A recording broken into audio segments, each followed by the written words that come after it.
If you know anything about me, I love psychology. And one question that I always ask myself is why do some people make it and some people don't?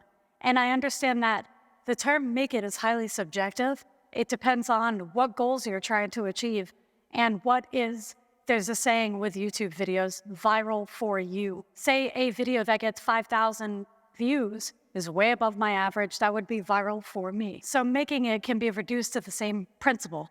What is making it to you? We see a lot of music producers on YouTube that have made it, either as YouTube influencers or as music producers.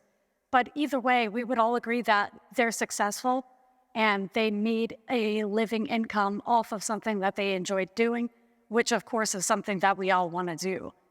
But it still leaves the question, why do some people make this happen and some people just flounder? There was a really good book called Outliers, and I'm going to be showing video clips from the author of the book, where he talks about the differences in upbringing that can lead to someone making it versus not making it. One thing about my personality that I've always loved is the fact that I don't give up on things. Of course, everybody knows that I've pivoted from music production to YouTube creator, and that was for a bunch of different reasons. YouTube creator was just more within the realm of comprehension, and I felt like it was more achievable at my age and my skill level as a music producer specifically. I definitely feel like I've used my disadvantages as advantages. One thing when I was a kid is I was very hard-headed. I was very right about everything, and I pretty much went my own way. I didn't really get along with many people. I was always kind of an outsider, kind of an introvert, outcast for sure. And that's helped me do what I'm doing now, because I was never really destined to live that generic, expected life. I didn't go to college because I didn't want to go into debt to get roped into something that I didn't actually want to do. One thing, when you hear the author of The Outliers, he says that he believes that it would take 10,000 hours, and that's based on studies, to be able to master something, to become really, really, really good at it. I talk in the book at one point about how long does it take to be good at something? And this observation by many psychologists that to master a cognitively complex task, whether it's playing chess at an elite level or being a brain surgeon or a classical music composer or a good computer programmer, requires, seemingly without exception, 10,000 hours of deliberate practice. So 10,000 hours is roughly 4 hours a day for 10 years. So you need to put in that kind of time before even the most talented of people, innately talented people, can ever achieve an elite status. A lot of people in the music production space, they work on music production for like a year, and because they didn't make it to their version of making it, they just gave up. And they lacked the tenacity or the willpower to continue to keep trying to make this work, to maybe pivot, to make some version of what they were trying to do work. So of course, the entire time that I was reading Outliers, I was thinking about music producers, because all of the examples in the book, sports teams, academic achievements, and things like that, they all can apply to entertainment, which is what music production is, which is what a YouTube channel is. It's all entertainment. And it's really, really a difficult industry to get into. No matter what path you're taking to try to get into entertainment, it's not the easiest way to go.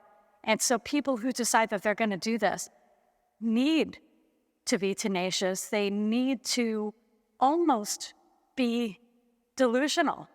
You need to believe that you can do this even when everybody's telling you that you can't. You need to continue to believe that you can. And these attributes of specific people that become really, really big in Hollywood or in the music industry or what have you, any entertainment branch, they need to have this level of delusion, self-will, and discipline in order to make this stuff work, which a lot of people that try this just don't have. It's not qualities that they have. As far as not having a lot of money, that's also a huge disadvantage. And let me give you an example. In the book, I talk about the famous Terman study that was done in California. This is a study done in the 20s, began in the 20s in California. And Terman, who is a psychologist at Stanford, he does this thing where he gives an IQ test to 250,000 California school children. And he basically identifies the top 0.1%. So kids with IQs of 140 plus. And he tracks those kids for the rest of their lives, for 50 years. And he's trying to figure out what happens to them. And it's his notion starting out that because he's so invested in the notion that IQ is the single most determinant of life success, he thinks what he's done is identified the cohort who will turn out to be the leaders in academia, in industry, in the people who will end up, running all the organizations and being the top politicians and the top intellectuals, right? These kids turn out, when they turn out to be adults, they have a variety of strikingly different fates. There is a small group that does very well. The top 15% do actually occupy positions of real prominence in society. Then there's a big group in the middle who have pretty average lives. And then there is a chunk at the bottom who are, by any measure, failures. Why did that group fail? What's the difference between this group who did beautifully well and this group who did so poorly at the bottom? And he realizes in the end that the answer is really, really simple. And that is that the kids who did best, these genius kids who ended up succeeding in the world, were the ones who came from wealthy households. Everything needs capital.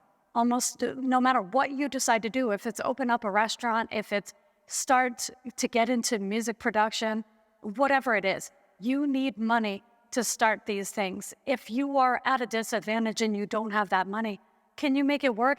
Yes, but you need to make it work a different way. So the book identifies advantages that are advantages, the kinds of opportunities and advantages that end up putting you further ahead than you would have been otherwise. But that's clearly only one of 4 conditions. There are also advantages that are disadvantages. If your father is worth $1 billion, do you think that you would be better off or worse off today than you would be if your father made $100,000? I would rather have a dad who made $100,000 than $1 billion. Right? I think that having a father with $1 billion would actually be quite crippling to your motivation. And so that's an advantage that's actually a disadvantage.